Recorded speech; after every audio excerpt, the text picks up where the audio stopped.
Baik, Assalamualaikum warahmatullahi wabarakatuh. Perkenalkan, kami dari kelompok 12. Kami akan mempresentasikan terkait auditing pada sistem PDE.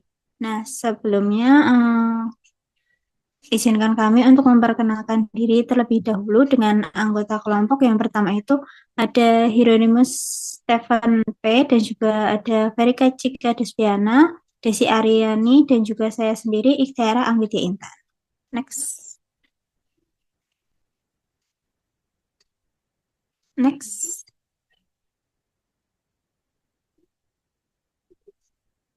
Yang pertama itu ada audit dalam sistem pengolahan data elektronik atau PDE. Nah, seiring perkembangan teknologi komputer mendorong untuk banyak perusahaan beralih dari sistem akuntansi manual ke sistem PDE. Nah, hal ini menuntut auditor untuk memiliki keahlian audit yang berbasis komputer. Nah, sistem komputerisasi ini berdampak pada dua hal, yaitu yang pertama adalah pengendalian internal. Nah, pengendalian ini harus dikaji ulang oleh auditor. Kemudian, yang kedua ada penyimpanan data elektronik.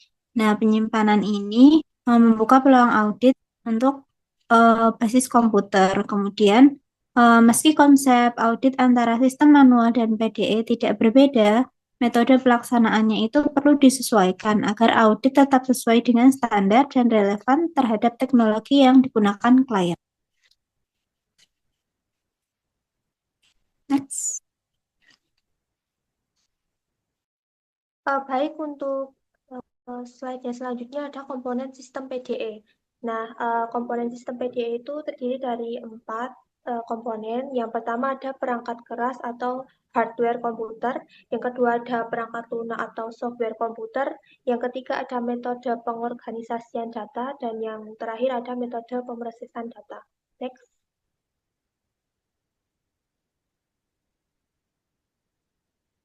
Untuk komponen sistem PDE yang pertama itu ada perangkat keras atau hardware. Nah, hardware itu merupakan peralatan fisik yang digunakan dalam sistem PDE. Nah, konfigurasi hardware ini berisi 5 komponen, yaitu yang pertama ada Central Processing Unit atau CPU.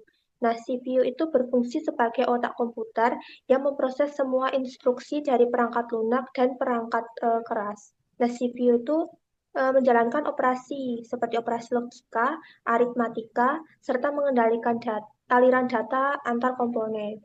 Nah, bagian penting dari CPU itu ada arithmetic logic unit, lalu ada CU atau control unit, dan register. Contoh dari CPU itu ada Intel Core i7 dan lain sebagainya. Lalu yang kedua itu ada peralatan input atau input device. Nah, uh, fungsinya itu mengirimkan data atau perintah dari uh, fungsinya itu mengirimkan data atau perintah dari pengguna ke komputer. Contoh dari input device itu ada keyboard, lalu ada mouse, lalu ada scanner dan mikrofon. Lalu yang ketiga itu ada peralatan output. Nah, peralatan output itu fungsinya untuk menyajikan hasil pemrosesan data kepada pengguna. Nah, contoh dari peralatan output itu ada monitor, lalu ada printer dan speaker. Lalu yang keempat itu ada peralatan komunikasi komputer.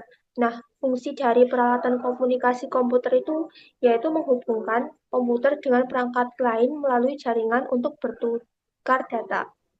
Contoh dari peralatan komunikasi komputer itu ada modem, lalu ada router, ada network interface card, dan ada WiFi adapter. Lalu yang terakhir itu ada secondary storage. Nah, secondary storage ini memiliki fungsi yaitu menyimpan data secara permanen, tidak hilang meskipun komputer itu dimatikan. Nah, berbeda dengan RAM yang bersifat sementara. Contoh dari secondary storage itu ada hard disk drive atau HDD, yaitu memiliki kapasitas besar dan kecepatan sedang. Lalu ada SSD atau solid state drive. Nah, ini tuh lebih cepat dari HDD, nah, tanpa bagian penggerak. Lalu ada flash drive atau USB, dan yang terakhir ada DVD. Next.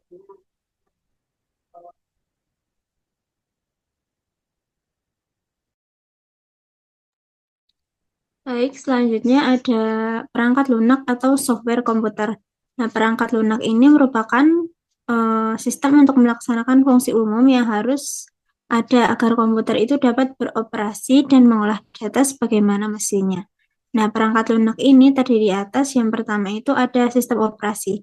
Nah, sistem operasi ini yang paling digunakan adalah DOS atau Disk Operating System.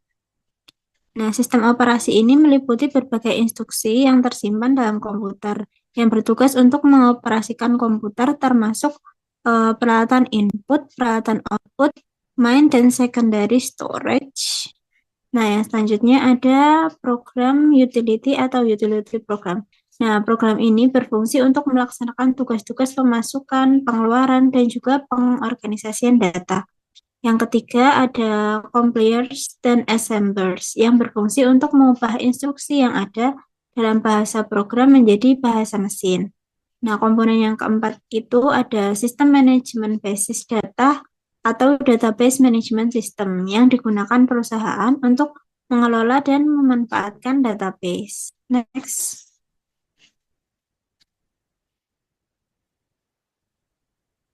Nah, perangkat lunak itu merupakan program aplikasi yang berisi instruksi-instruksi untuk melaksanakan tugas-tugas pemrosesan data, sehingga dapat menghasilkan informasi yang dibutuhkan oleh pemakai. Nah, program aplikasi ini dapat dirancang dan dikembangkan sendiri ataupun eh, dibeli dari luar, yaitu membeli di software house. Next. Kemudian yang selanjutnya yaitu metode pengorganisasian data. Itu ada dua jenis metode, yaitu yang pertama traditional file method.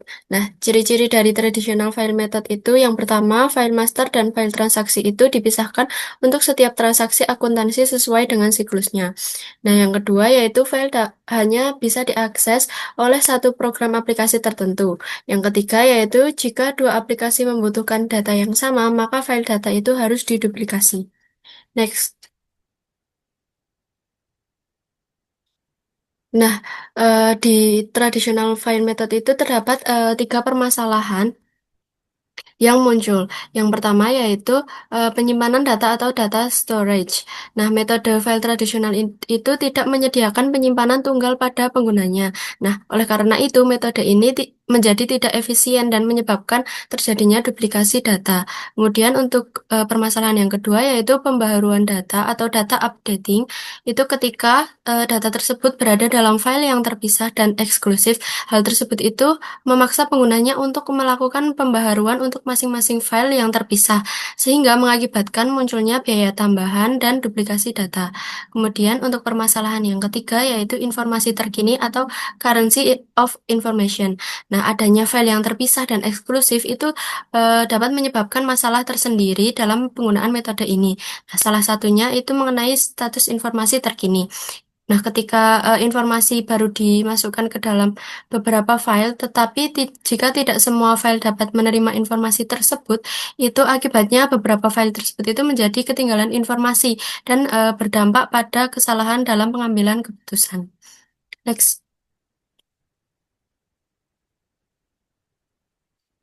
Kemudian untuk metode kedua yaitu database method. Merupakan metode organisasi data yang memungkinkan data dalam file diakses langsung oleh berbagai program aplikasi secara bersamaan. Nah, keunggulan dari metode ini itu yang pertama yaitu menghindari duplikasi data karena hanya perlu satu file untuk berbagai aplikasi. Yang kedua yaitu data terpusat memungkinkan akses data yang konsisten dan terkini. Kemudian yang ketiga yaitu sistem database memungkinkan pertukaran data antar penggunaan secara efisien. Kemudian yang keempat yaitu mengatasi kelemahan metode tradisional, termasuk masalah penyimpanan, pembaharuan, dan status informasi terkini. Next.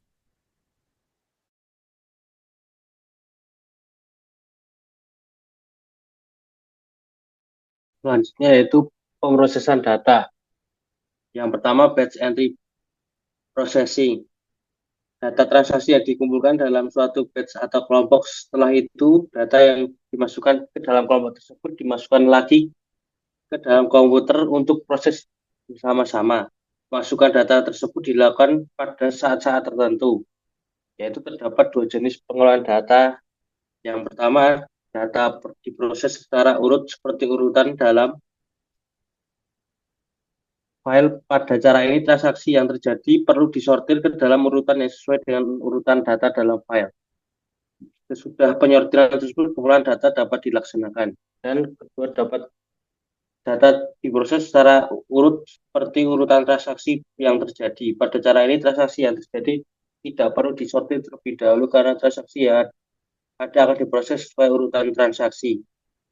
Selanjutnya, yaitu online entry. Data transaksi yang terjadi langsung dimasukkan melalui terminal tetapi tidak langsung diproses. Data yang dimasukkan melalui terminal disebut disimpan terlebih dahulu dalam suatu file transaksi menunggu saat pemrosesan. Metode online entry dapat dibedakan menjadi dua cara, yaitu yang pertama pengecekan validitas yang dilakukan dengan menggunakan data referensi. Yang kedua, pengecekan validitas dilakukan dengan menggunakan program-program yang berisi nilai-nilai tertentu. Selanjutnya, yang terakhir yaitu online entry. Data transaksi yang terjadi langsung dimasukkan melalui terminal untuk langsung diproses. Terminal tidak hanya merupakan alat input data, tetapi juga merupakan alat output data. Terminal merupakan alat output data karena hasil pengolahan data transaksi yang dimasukkan dapat segera tampak pada layar komputer.